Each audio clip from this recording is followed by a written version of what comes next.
할렐루야, 좋은 아침입니다. 오늘도 말씀을 하루 시작합니다. 슬기로운 아침 시간 이사야 49장 말씀입니다. 여러분, 자기주도 학습이라는 말 들어보셨어요? 스스로 공부하는 것입니다. 한때 자기주도 학습을 강조하면서 한 교육 매체가 로고송을 유행시켰는데요. 가사가 이렇죠. 자기 일을 스스로 하자, 알아서 척척척 스스로 어리니. 자기 일을 스스로 알아서 하는 것은 당연합니다.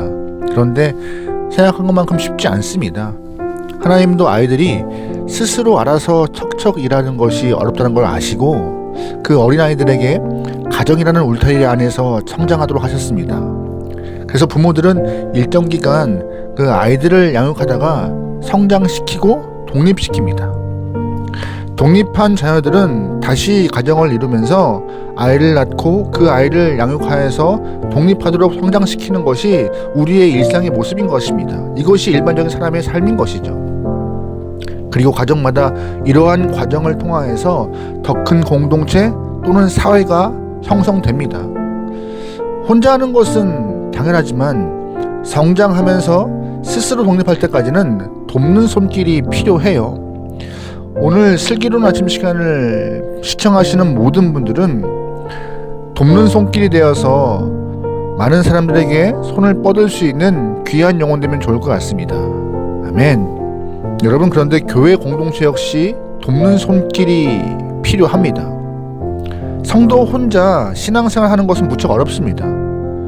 조금 믿음이 성숙한 사람이 새로운 성도의 그 믿음 성장을 위하여서 신앙생활을 돕고 양육하는 데 도움을 줘야 하는 것이죠.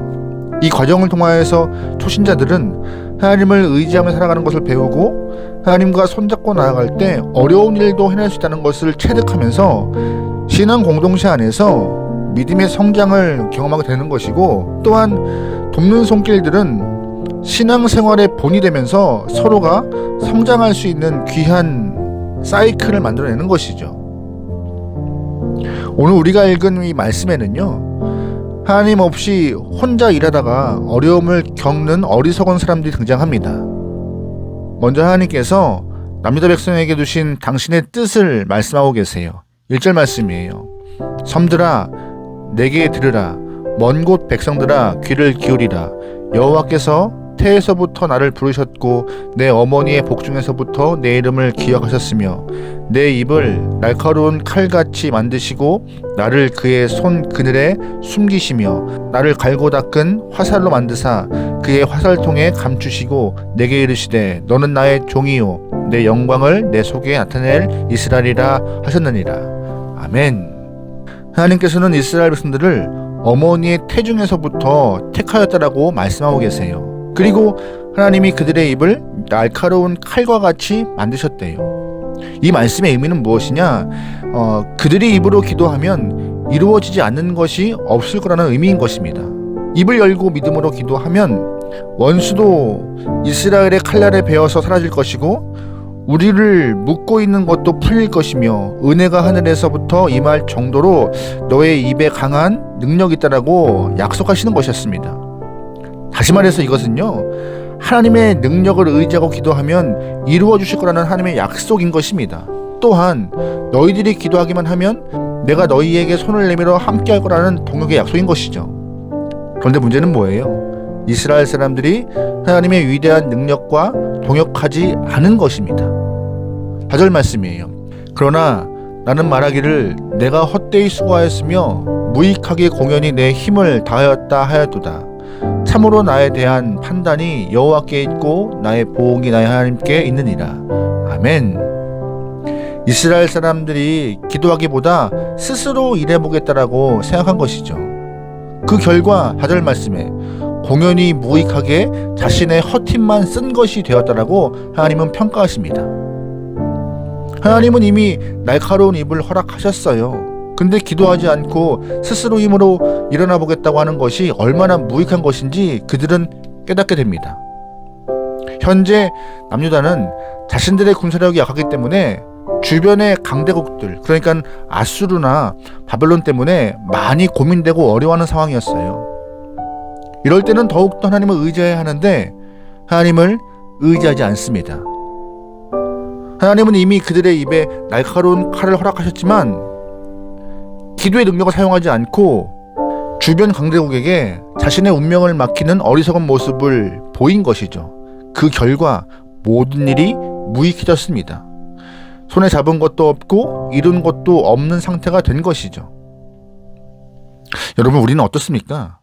하나님 우리를 택하시고 하나님의 자녀 삼으신 순간부터 우리의 입에 날카로운 칼을 주셨습니다.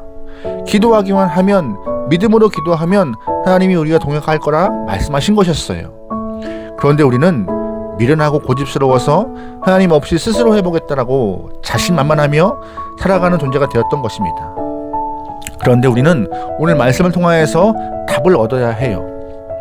본문을 보면은요, 우리보다 앞선 이스라엘 백성들이 스스로 해보겠다고 살아가다가 깨달은 것이 있습니다. 5절 말씀이에요. 이제 여호와께서 말씀하시나니 그는 태에서부터 나를 그의 종으로 지으신 이시요 야곱을 그에게로 돌아오게 하시는 이시니 이스라엘이 그에게 모이는도다. 그러므로 내가 여호와 보시기에 영화롭게 되었으며 나의 하나님은 나의 힘이 되셨도다. 아멘. 하반절에 내가 여호와 보시기에 영화롭게 되었으며 나의 하나님은 나의 힘이 되었더라고 이사야가 선포하고 있습니다. 무슨 뜻이에요? 하나님이 나의 힘 되었다는 것을 언제 알게 돼요? 바벨론에 포로 잡혀갔을 때 비로소 깨닫게 된 것입니다. 6절 말씀이에요. 그가 이르시되 네가 나의 종이 되어 야곱의 지파들을 일으키며 이스라엘 중에 보존된 자를 돌아오게 할 것은 매우 쉬운 일이라. 내가 또 너를 이방의 빛으로 삼아 너를 구원을 베풀어서 땅끝까지 이르게 하리라. 아멘. 하나님이 어떻게 말씀하십니까? 포로된 자가 돌아오게 하는 것은 쉬운 일이라 말씀하고 계세요. 무슨 뜻이에요? 하나님의 능력을 의지하기만 하면 너희들은 쉬운 길을 걷게 될 것이라 말씀하세요. 너희의 인생이 고단하거나 피곤하지 않을 거라 약속하시는 것입니다. 우리는 경험과 지식을 무기 삼고 있지만 역으로 말하면 그 경험과 지식의 틀에 갇혀 사는 영혼들입니다. 우리가 아무리 많은 경험을 가지고 있다 한들, 지식을 겸비했다 하더라도 하나님의 지식과 경험과 비교할 수 있겠습니까? 비교 자체가 부질없는 것입니다.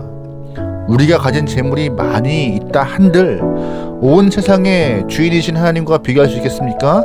그것 또한 비교하는 것이 부질없는 것이죠.